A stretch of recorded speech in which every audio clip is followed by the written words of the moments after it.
According to the New York Times, and this is raised by our followers on social media, China's most aggressive and outrageous tactic has been to use tons of dirt and gravel and rocks to transform small reefs and rocks into artificial islands with airstrips and other military facilities. So tell us what exactly is going on these islands, and could they serve military purposes? Well, when you talk about military services, you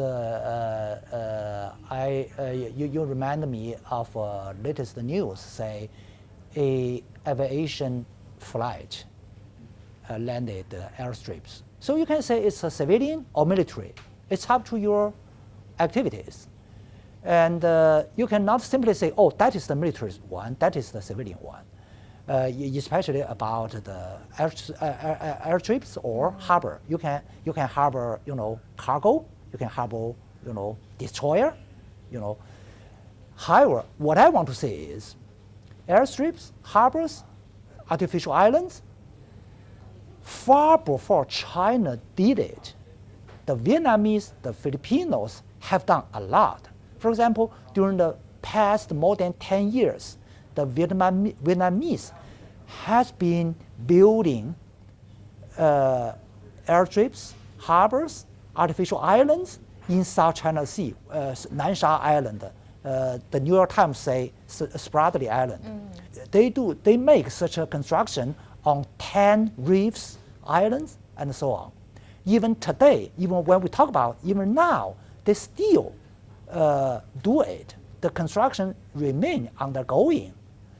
And with the airstrips, harbors, and an American think tank gave a very clear comparison photos. But their construction on those reefs hasn't become a big deal for the U.S. Well, U.S. Never become a big hot issue. I'm afraid I need to say New York Times is really taking a double standards. If you say, oh, a artificial island is a news, that should be a rule. Say, okay, artificial islands in South China Sea is a news, but I wonder why the so-called news, why such events more than 10 years ago, last year, a few years ago, never became news by New York Times. They know that the Vietnamese built islands, artificial islands, more than 10 years ago. They know the Vietnamese remain doing construction in South China Sea on the artificial islands, but they never mention such as a news. They only select China's construction as a news, say aggressive. So in short, I would say, the story is, more than 10 years ago, China and the ASEAN country signed a very good documents. It's a legal documents. We call it a DOC. Declaration of the Parties? Yeah, DOC. According to DOC, all disputes relating to the South China Sea should be addressed and solved through negotiations and dialogues. And China strictly abides by the DOC principle. So since DOC was signed, China did nothing for 10 years, did nothing on South China Sea. China take a self-restraints, did nothing. However, after DOC was signed, the Filipinos, the Vietnamese speed up their constructions on such islands or reefs. They started earlier than China. Yeah. And much earlier. Them on more and reefs through such a course, we repeatedly called for negotiations and dialogues. And also, of course, we called for stopping such illegal construction because that's China's sovereignty. But no any positive responses. So if you say China's construction as the so-called aggressive, I would say we are doing something reactive aggressiveness.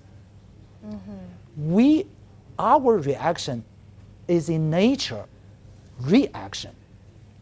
We cannot face the failure of calling for talks without any results.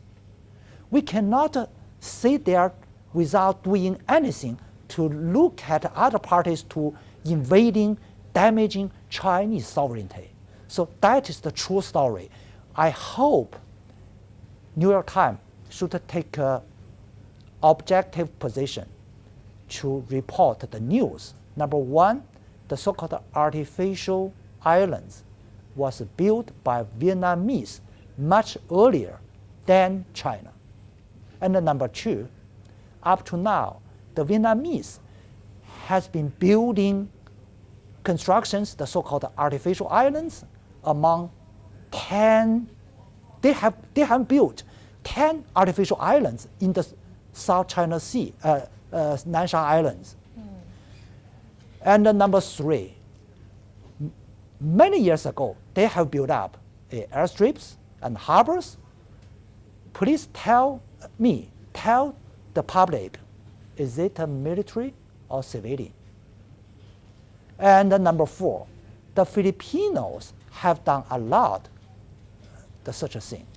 Why no news report about that from New York Times?